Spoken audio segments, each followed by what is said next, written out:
جو آ جا کر مجھ سے پوچھ رہا ہے کہ میری شہریت بتاؤ، کیا میں اس بھارت کا شہری ہوں، یہ بھارت کے وزیر اعظم کرنا چاہتے ہیں۔ یہ ان کا اصلی منصوبہ ہے۔ میرے عزیز دوستوں اور بزرگوں، اس احتجاج میں بہت سے لوگوں نے اپنی قربانیاں دی ہیں۔ اتر پردیش میں 20 دسمبر کو احتجاج ہوا۔ سنو میری ماں اور بہنوں، اللہ نے تم کو بھی اولاد دی ہے، مگر تھوڑی دیر کے لیے اس دیوانے کی اس بات کو بھی سن کر جانا کہ اتر پردیش میں جب 20 دسمبر کو احتجاج ہوا، تشدد ہوا، ہم نے اس کو کنڈیم کیا۔ اسی دن اتر پردیش کے چیف منسٹر نے کہا کہ اس کا بدلہ لیا جائے گا، اور 24 گھنٹے کے اندر 25 مسلمانوں کو گولی مار کر ہلاک کر دیا۔ 25 کو گولی ماری گئی۔ اب تک صرف 4 لوگوں کو پوسٹ مارٹم کی رپورٹ ملی، اور پھر بھی آپ پوچھتے ہیں ہم سے، پھر بھی ہم سے پوچھتے ہیں، 25 بچوں کو گولی مار دی گئی، جس میں ایک سلمان نام کا بچہ ہے، بجنور کا۔ اس کی ماں میڈیا کے سامنے رو رو کر کہتی ہے کہ دن میں 16-17 گھنٹے میرا بچہ صرف نماز کا وقفہ لیتا اور پڑھتے رہتا، IAS کی تیاری کر رہا تھا۔ اتر پردیش کی ظالم پولیس آ کر اس بچے کو گرفتار کر کر لے کر گئی، اور دوسرے دن اس کی لاش اس کی ماں کو ملی۔ یہ ظلم ہوا۔ سلمان نامی یونس نامی ایک بچہ اپنے 7 مہینے کے بچے کے لیے دودھ لانے نکلا، اس کے بائیں آنکھ میں گولی لگی، فوت ہو گیا۔ فیروز آباد کا ایک بچہ پیٹ میں گولی لگی، اسپتال کو لے کر گئے تو اتر پردیش کی پولیس فیروز آباد کے اسپتال میں جا کر ڈاکٹروں کو ڈرایا اس کا علاج مت کرو۔ رشتہ داروں نے بھگا کر آگرہ لے کر گئے، 50-60 کلومیٹر دور۔ آگرہ کی پولیس کو کہہ دیا گیا اس کا علاج مت کرو۔ مرتا کیا نہیں کرتا، وہ اٹھا کر دلی لے کر آئے۔ آگرہ سے دلی 4 گھنٹے کا سفر، دواخانے میں 4 گھنٹے کے بعد وہ بچہ فوت ہو گیا۔ یہ ظلم ہوا اتر پردیش میں۔ ہمارے وزیر اعظم اس پر ایک جملہ نہیں کہیں گے۔ کیوں نہیں کہیں گے؟ کیونکہ پرائم منسٹر نے کہا تھا کہ کپڑے دیکھ کر نشاندہی کرو، کپڑوں سے ان کو پہچانا جاتا ہے۔ ایک 15 سال کا بچہ پولیس اسٹیشن میں گرم گرم راڈ اس کی پیٹھ پر لگا دی گئی، خون کے فوارے پیٹھ سے نکلے۔ وہ بچہ اپنے خون لودہ شرٹ کو جسٹس سدرشن ریڈی، جو سپریم کورٹ کے سابق جج تھے، ان کے سامنے فیکٹ فائنڈنگ کمیٹی کے سامنے آ کر کہا کہ جج صاحب یہ شرٹ ہے، یہ پیٹھ پہ نشانی ہے جس پر مجھے لوہے کو جلا کر میری پیٹھ پر لگایا گیا تھا۔ یہ ظلم ہو رہا ہے، اور میں بحیثیت بھارت کے مسلمان کے ان تکلیف کا اظہار کر رہا ہوں، اور میں کرتا رہوں گا۔ جامعہ میں مناج الدین ایک غریب خاندان کا بچہ LLM کی تعلیم حاصل کر رہا ہے، لائبریری میں گھس کر دلی کی پولیس نے اس کو مارا۔ آج مناج الدین اپنی ایک آنکھ سے محروم ہو چکا۔ بچیوں کے ہاسٹل میں گھس کر بچیوں کو مارا گیا، مسجد میں گھس کر صفوں میں سب کھڑی تھی، مارا گیا۔ علی گڑھ مسلم یونیورسٹی میں شل برسایا گیا، ایک بچے کا ہاتھ کٹ گیا۔ بتاؤ پھر یہ ظلم نہیں تو کیا ہے مودی جی؟ کیا ظلم ہو رہا ہے؟ اور آپ کہہ رہے ہیں کہ شرٹ دیکھ کر، اور امت شاہ کہتے ہیں کہ اتنا زور سے بٹن دباؤ کہ شاہین باغ تک کرنٹ پہنچ جائے۔ امت شاہ صاحب، جب دبانے کی بات آئی تو سن لو، آپ کچھ بھی دبا سکتے ہو، مگر ہم دبنے والے نہیں ہیں۔ ہم زندہ رہیں گے، یہی رہیں گے، مریں گے، اسی سرزمین میں جائیں گے۔ بھارت کے قبرستان ہماری وفاداریوں کی نشانیاں ہیں، جہاں پر ہمارے بزرگ سینہ تان کر سو رہے ہیں۔ اور آج بھی اگر اللہ ان خبروں کو آواز زبان دے گا اور ہم کو سننے کی طاقت دے گا، تو بھارت کے قبرستانوں سے تم کو آواز آ رہی ہے کہ میرے جانشینوں، کبھی اس جنگ سے منہ نہیں موڑنا۔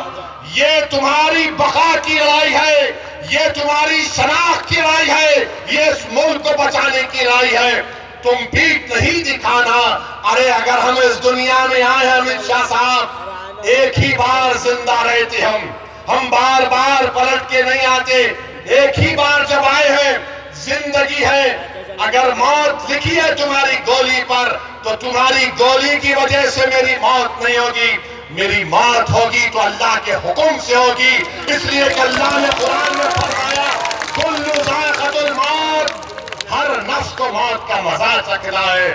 اور دوسری بات جس کا ذکر وارث نے کیا کہ ایک فائنانس منسٹر ہیں بھارت کے، کیا بیان دیے اپنے دلی کے الیکشن میں، کہتے ہیں کہ دیش کے غداروں کو گولی مارو، سالوں کو کتنوں کو گولی مارو گے انوراگ ٹھاکر تم؟ میں جانتا ہوں کہ تمہاری نظر میں غدار کون ہے، تمہاری نظر میں اسد الدین اویسی غدار ہے، تمہاری نظر میں وارث امتیاز جلیل غدار ہے، مگر یاد رکھو انوراگ ٹھاکر، تمہاری سرکار کے بندوق کی گولیاں ختم ہو جائیں گی مگر ہم اتنے تعداد میں کہ تمہاری گولیاں ہم کو ختم نہیں کر پائیں گی۔ مارو ہے مارو، میں تم کو چیلنج کر رہا ہوں انوراگ ٹھاکر، تم کسی جگہ کی نشاندہی کر دو بھارت میں آنے تیار ہوں، مارو میرے سینے پر، میں دیکھنا چاہتا ہوں، میں اپنی دعاؤں کو آزمانا چاہتا ہوں، اگر میری موت اللہ لکھائے تو میں جاؤں گا اس دنیا سے، مگر یاد رکھو تمہارے بیانات میرے دل میں خوف نہیں پیدا کریں گے، کیونکہ اتنے بڑی تعداد میں ہماری ماں اور بہنیں جب روڈ پر نکل کر آئی ہیں تو ماں اور بہنوں نے فیصلہ کر لیا ہے کہ اب یہ لڑائی ہم لڑیں گے، اس ملک کو بچائیں گے، مگر افسوس ہوتا ہے مودی جی آپ پر، آپ کی سرکار پر، کہ بھارت کے سمویدھان پر اوتھ لیتے ہیں، سمویدھان پر اوتھ لیتے ہیں، آپ کا منسٹر کہتا ہے کہ گولی دیش کے غداروں کو گولی مارو، سالوں کتنوں کو ماریں گے مودی جی؟ ماریے نا، کون روک رہا ہے آپ کو؟ مگر آپ نہیں جانتے کہ ظلم ایک دن ختم ہوگا اور ظالم ختم ہوگا، مظلوم ختم ہوتا ہے جسمانی طور پر، مگر دنیا مظلوم کی شہادت کو یاد رکھتی ہے۔ یہ لڑائی اگر آپ گولیوں سے ختم کرنا چاہتے ہیں مودی جی، you are most welcome، کیونکہ آپ کے پاس حکومت ہے، آپ کے پاس ستا ہے، آپ کے پاس طاقت ہے، آپ کے پاس سب کچھ ہے۔ اگر آپ کا منسٹر بول رہا ہے تو انوراگ ٹھاکر نہیں بول رہا ہے، وہ نریندر مودی کے الفاظ انوراگ ٹھاکر اپنی زبان سے ادا کر رہا ہے، وہ امت شاہ کی سوچ کو انوراگ ٹھاکر اپنی زبان سے بیان کر رہا ہے۔ ایسا لگ رہا تھا کہ ہٹلر کے زمانے میں ایک فائنانس منسٹر تھا والٹر فنچ، لگ رہا تھا کہ والٹر فنچ بول رہا ہے، اندازہ لگائیے کہ دیش کے غداروں کو گولی ماریں گے، ارے تمہاری گولیوں سے ہم ڈرنے والے نہیں ہیں۔ ارے جب ہمارے بزرگوں نے سن 57 کی جنگ آزادی میں حصہ لیا تو ہم نے پھانسی کے پھندے کو چوما، آج ہم ان کے جانشین ہیں، وہ ہمارے بزرگ ہیں، ہمارے ہی بھی رگوں میں ان بزرگوں کا خون دوڑتا ہے۔ تمہاری یہ ببر بھپکیاں، تمہاری یہ گولیاں اب کام میں آنے والے نہیں ہیں، مگر اب تم جان چکے ہو کہ اب تمہارے دل میں ڈر پیدا ہو چکا ہے، ان کے دل میں اب ڈر پیدا ہو چکا ہے۔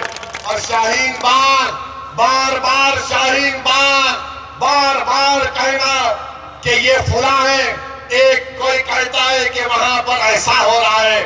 ارے میرے دوستو، پیسوں کی بنیاد پر 44 دن تک خواتین 5 ڈگری ٹیمپریچر میں احتجاج نہیں کرتی ہے۔ میں دیتا ہوں دولت، چلو تمہیں 10 دن ممبئی میں کسی جگہ پر دھرنا دے کر بتاؤ، میں دوں گا تم کو، نہیں کر پائیں گے۔ میں آج کے اس جلسے سے اس بات کا بھی ذکر کرنا ضروری سمجھتا ہوں کہ ہم مہاراشٹر کے چیف منسٹر سے، ادھو ٹھاکرے سے اس بات کا مطالبہ کرتے ہیں کہ جس طرح تلنگانہ، بنگال اور کیرالہ کی حکومت نے فیصلہ لیا کہ CAA NRC پر سٹے لگے گا، ہم یہ حکومت سے مطالبہ کرتے ہیں کہ آپ جلد سے جلد مہاراشٹر کی ویدھان سبھا کا اسمبلی سیشن بلائیے اور چیف منسٹر کو صاف اور واضح الفاظ میں کہنا ہے کہ مہاراشٹر میں CAA NPR N R C کو لاگو نہیں کیا جائے گا اس پر سٹے لگایا جائے گا. کیا آپ اس پر متفق ہیں؟ آپ چاہتے ہیں کہ مہاراشٹر میں NPR NRC پر سٹے لگے؟ کیا NPR پر سٹے لگنا چاہیے مہاراشٹر میں؟ کیا NRC پر سٹے لگنا